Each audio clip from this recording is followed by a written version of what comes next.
sampai saat ini di kalangan medis di Indonesia, rumah sakit juga di level paling rendah puskesmas memang belum merata terkait dengan penanganan korban gigitan ular berbisa. Nah, kita memang berharap pemerintah memberikan dukungan yang optimal guna menangani, membantu rekan-rekan medis, membantu rumah sakit, puskesmas untuk mendukung program penanganan gigitan ular berbisa tersebut.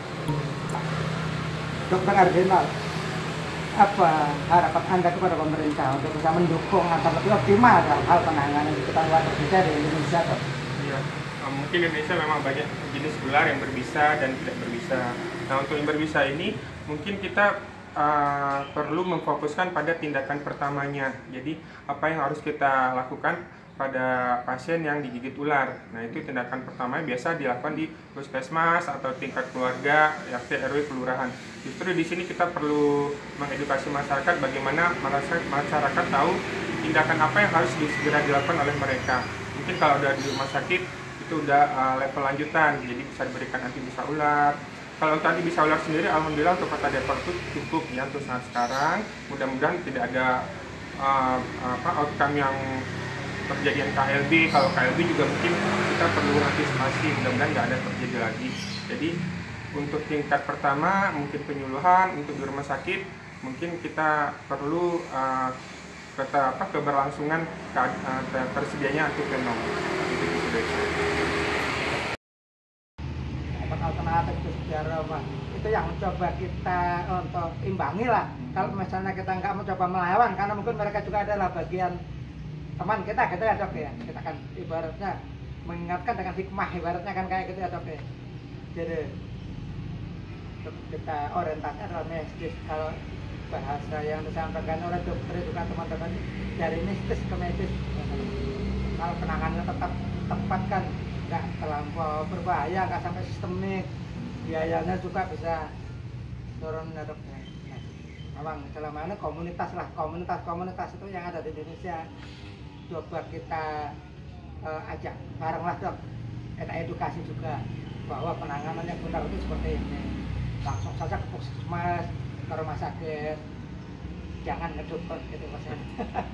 Sampai dengan dulu yang ditangani di RSUD Depok. Kalau jumlah pastinya saya nggak tahu.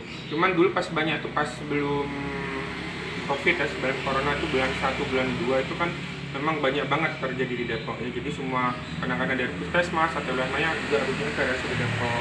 Itu banyak. Kemudian bersama dengan itu ada wabah hepatitis juga dulu ya, ada wabah. Jadi banyak gigitan ular, terus ada wabah hepatitis, terus mulai reda sejak ketutup sama COVID ini. Jadi kasusnya tetap ada tapi jauh menurun. Waktu ada COVID, jadi mungkin isunya lebih berat ke COVID-nya daripada gigitan ular atau penyakit yang lain. Kalau jumlahnya saya nggak tahu persis, tapi 1 bulan mungkin ada 1 atau 2 bulan 1 aja. Anda dan teman-teman rekan medis lain di RSUD Depok ketika menangani korban gigitan ular berbisa, itu apa itu, Dok? Kendala secara yang berarti sih nggak ada, cuman kadang-kadang telat korbannya itu telat dibawa ke rumah sakit karena udah 1 hari 2 hari udah bengkak baru dibawa, ataupun udah ada gejala sistemik ya baru kita dapat pasiennya. Jadi jarang yang baru digigit datang tuh jarang, tapi ada juga yang baru digigit datang, tapi kebanyakan kadang-kadang udah ada gejala baru datang ke rumah sakit. Kebanyakan seperti itu. Secara kendala sih insya Allah nggak ada sesuatu yang berarti. Kemudian terkait dengan ketersediaan antivenom, Dok, gimana tadi? Nah, itu kan pengadaannya dari Dinas Kesehatan.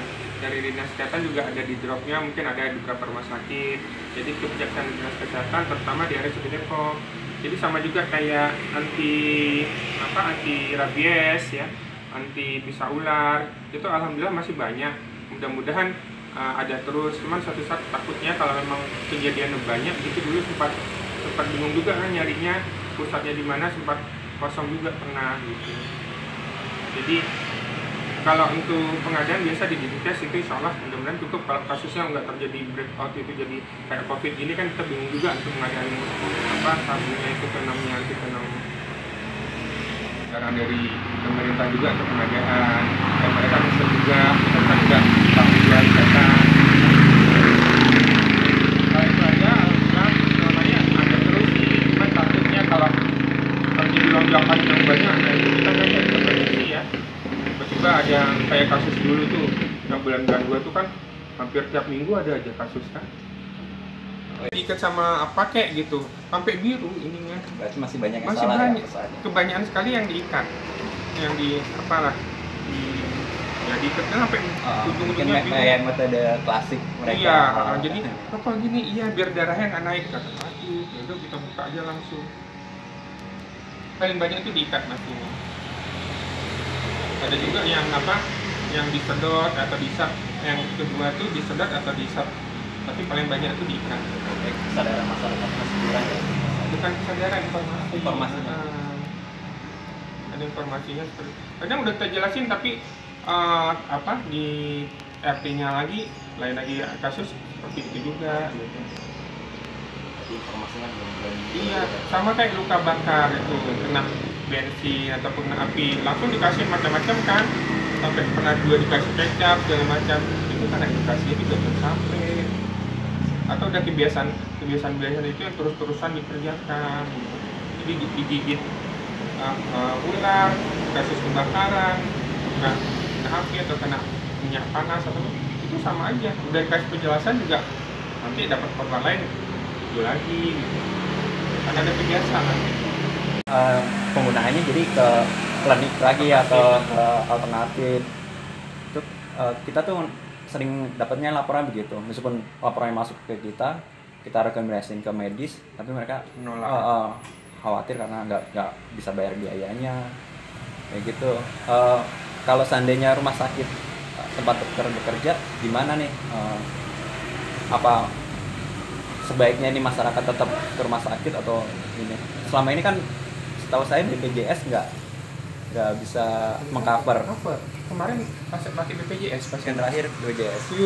pure gratis nggak sama sekali. Jadi sebenarnya BPJS itu tetap mengcover dengan catatan memang dia korban atau gigitan dari yang tidak dipelihara. Ingat kasus yang di RSUI nggak? Iya. Yang sampai meninggal. Iya. Nah dia pelihara ular kan itu. Iya. Nah, kalau dia pelihara ular, BPJS menganggap bahwa itu satu kelalaian, Iya. sehingga nggak di-cover. Tapi kalau orang yang misalnya sedang bekerja di sawah, duduk di pakan ular, ataupun lagi di mana gitu, digigit ular, itu BPJS di-cover. Saya kebetulan dari admin di grup Snack Betes Indonesia. Saya tuh paling sering dapat laporan langsung dari masyarakat yang Nggak di-cover di rumah sakit. Iya, mereka khawatirnya begitu. Oh, khawatirnya. Kalau di RSUD mah di-cover semua, kecuali memang kayak kalau dia kan kita anamnesis dulu ya, tanya ini ularnya bagaimana, kenapa bisa sampai digigit ular. Kalau memang dia memelihara ular itu suatu kelalaian. Kan nggak, ular itu bukan kalau secara wajar kan ular bukan hewan peliharaan. Iya. Nah, BPJS punya patokan kalau hewan peliharaan nggak apa-apa, kalau bukan hewan peliharaan mungkin kayak harimau ataupun monyet itu kan hewan-hewan liar gitu ya. Jadi nggak layaknya dipelihara. Nah, karena dia pelihara kemudian itu digigit, itu nggak jadi tanggungan BPJS. Jadi situ membedakannya. Jadi sekarang udah clear informasinya kalau seandainya masyarakat awam terjadi kecelakaan kasus snackbed, BPJS mengcover ya. Dengan catatan bukan dipelihara. Iya. Kayak kemarin tuh yang berapa tuh 3 hari yang lalu ya, yang dari orang Bogor Selatan itu gratis sama sekali nggak dapat cuman ya memang harus ada fotokopi BPJS, KTP itu kan administrasi biasa ya, fotokopi seperti itu. Kalau yang lain gratis. Ya, sebenarnya sih kalau dari teman-teman banyak ya, kita memang berjari. Kalau informasi masuk ke kita itu emang dari teman-teman komunitas. Tapi pertanyaannya satu lagi gini, punya nggak dia kartu BPJS? Nah, gitu, iya. satu, yang kedua dia punya. Terus kalau dia punya mandiri, nggak dia? Nah itu jadi kadang-kadang orang nggak punya kartu BPJS. Yang kedua, orang punya kartu BPJS tapi pembayarannya lancar nggak. Nah jadi kalau dia menunggak, dia mungkin ke rumah sakit juga takut kan. Aduh, saya mau pakai BPJS tapi BPJS saya nunggak. Jadi di mindsetnya nanti saya gimana bayarnya. Ya gitu. Jadi belum apa-apa, mereka udah takut gitu loh. Tapi kalau untuk masyarakat yang nggak punya akses BPJS, Nah, kalau nggak punya akses BPJS berarti kan harus pembayaran tunai umum. Kalau dia memang benar-benar nggak mampu atau nggak bisa bayar, itu dia kan bisa ngurus surat keterangan tidak mampu. Nanti bisa ke maksudnya masuk ke bansos, nanti kan bisa ngurus ke RT, RW, kelurahan, kecamatan, sama ke puskesmas. Memang benar-benar dia tidak mampu. berarti rumah sakit siap melayani meskipun Iya, nggak kalau punya BPJS. kalau di RSUD itu jadi kita pembayaran tuh terakhir. Jadi begitu pasien masuk, dia harus daftar dulu. Daftarnya itu untuk identitas pasien. Jadi pasiennya namanya, alamatnya, segala macamnya. Kalau pembayaran di akhir. Nah, pembayaran di akhir tuh nanti melihat dia kalau memang di awalnya dia nggak punya BPJS, berarti kan di awal kita jelasin, hanya sekedar jelasin bahwa ini ibu bapak nggak punya kartu apapun, jaminan apapun, berarti pembayaran tuh naik.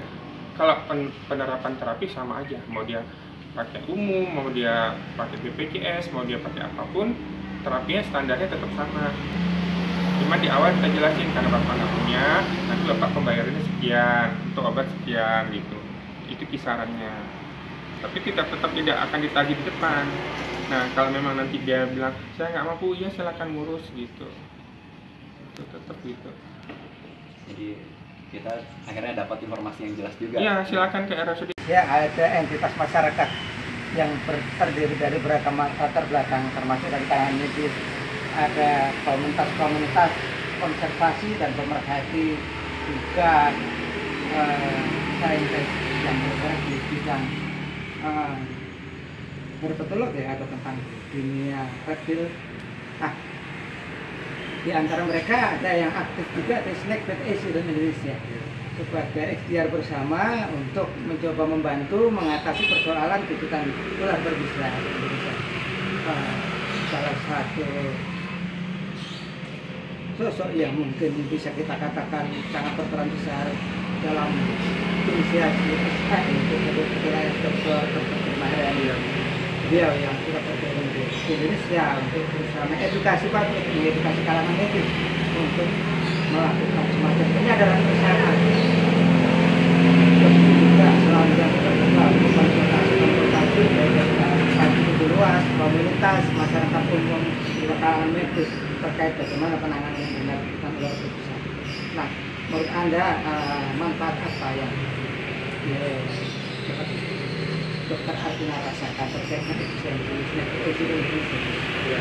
Jadi memang untuk penanganan suatu penyakit atau suatu kasus itu perlu jejaring ya, atau perlu link atau lingkaran komunikasi yang bagus. Jadi mungkin kalau ada lingkaran atau jejaring dari kelompok gigitan ular, baik itu dari masyarakat, non medis ataupun medis, itu lebih bagus. Jadi nanti jika ditemukan kasus bisa masuk ke grup mereka, dan grup mereka bisa mencari ini harus dikirim kemana. Nah, jadi dengan adanya link itu maka pelayanan itu akan lebih efektif dan lebih cepat. Jadi nggak salah kirim. Misal contoh kasus untuk kasus jantung. Jadi masyarakat kan ini asal ngirim ke rumah sakit A, ternyata rumah sakit A itu tidak punya fasilitas jantung, akan dirujuk lagi. Jadi kalau udah punya jejaring dari suatu kelompok akan mencari atau mengirim pasien sesuai dengan kebutuhan pasiennya, jadi tidak akan memperlambat proses penanganan. Jadi seperti itu juga. Jadi kalau misalnya ada gigitan ular, kita tahu rumah sakit mana yang punya antivenom atau sabu, itu bisa kita kirim ke rumah sakitnya. Jadi dengan adanya jejaring ini, komunikasi bisa lancar dan pelayanan terhadap korban atau pasien lebih cepat dan lebih efektif. Baik dok, untuk ada atas waktu dan informasi yang dokter berikan.